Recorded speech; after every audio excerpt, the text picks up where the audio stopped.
What is up, YouTube? Welcome back to the channel. I'm the tech teacher, and here we cover all things tech. So if that interests you, please go ahead and subscribe down below, and also don't forget to turn on those notifications so you don't miss any future uploads. Today we're going to be taking a look at the Razer Kishi Universal Gaming Controller for iOS devices.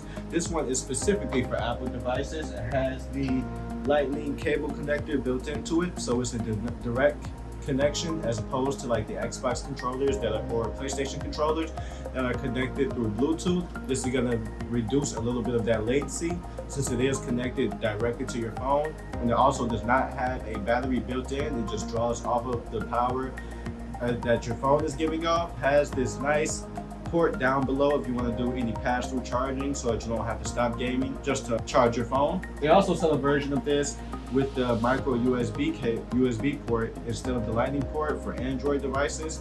And this here is going to be mainly for my people who are super into mobile gaming. This makes it more comfortable than anything I play it on, even using like a little clip to hold my phone or with my Xbox Elite 2. This is leagues better than that. It's just a lot more comfortable. It feels good in your hand. So today I'm going to take you through what I like about it, what I dislike about it, if it's worth the $80 price tag. Are you better off getting something like this or just playing with your controller that you might already have, or just using those touchscreen controls?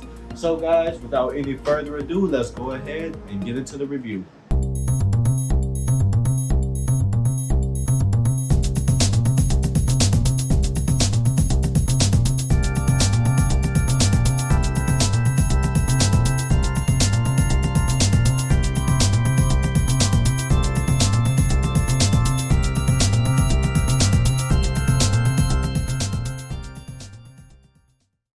I'm just going to give you a quick look around at the controller. It has two tabs on the back. Just pull those apart and it releases this little back strap, and the device completely unfolds. It has a little bit of play, stretches a little bit so that you can fit in those larger devices. One thing I didn't like upon arrival, I've only had this for about a day or two, and I don't know if you can see in there, but the band is kind of cracking a little bit, like it's from some wear and tear, which is kind of unavoidable with things like this, that's pulling and using tension and springs, but still super disappointing to see when it's still so new. Besides that, it has three buttons, a home, menu, and a button with three dots on it. These buttons do various different things depending on what game that you're in, and some games they don't do anything. So I think that it's more up to the developers if they're going to include buttons in their games or not. Overall, the buttons feel nice on the controller. It's it's very similar to the Xbox as far as the layout.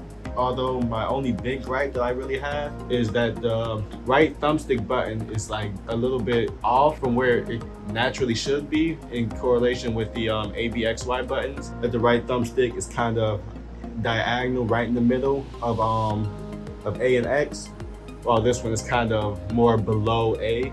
And it's something that if you have a lot of time put in with the Xbox controller, that you will inevitably notice, but it's not anything that you can't get used to. It's just that instead of me playing with like the tip of my thumb, I find myself using like the middle of my thumb to use my right joystick, which is a little bit annoying, but like I said, it's not a deal breaker. The triggers also have a satisfying response. The top ones are just buttons that aren't too soft, just a little bit clicky, but not like mouse clicky or anything like that.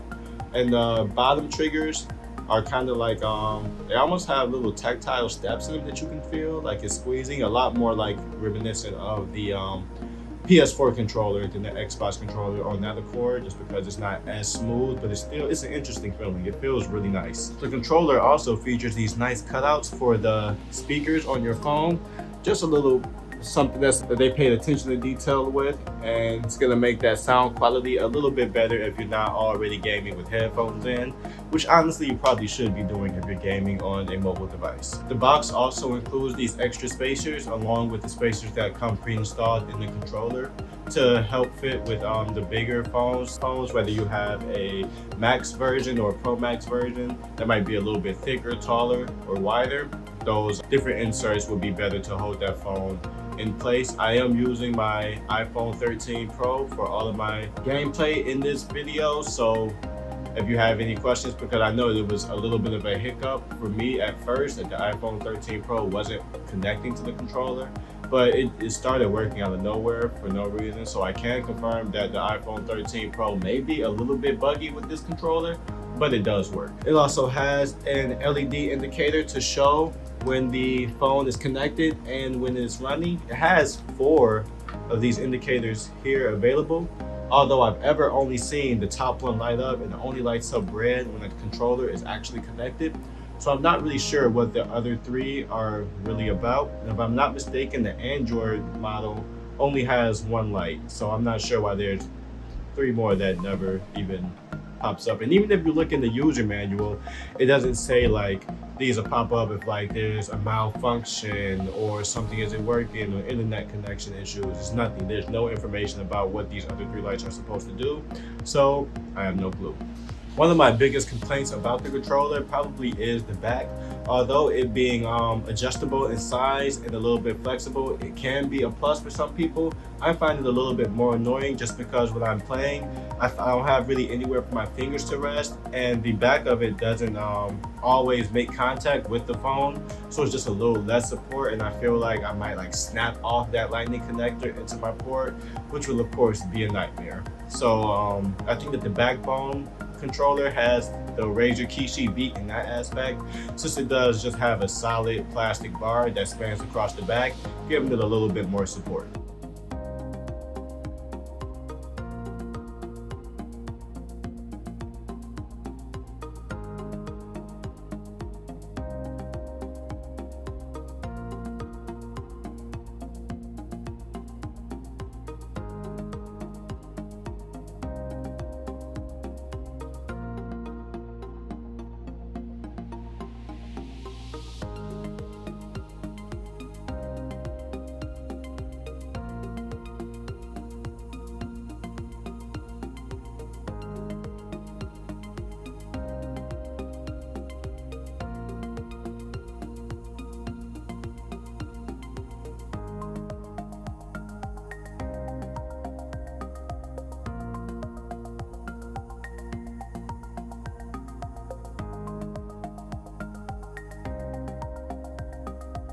Well guys, that's all I have for you today. If you did enjoy the video or learn anything new, please do not forget to subscribe down below. And also, if you like the video, like the video.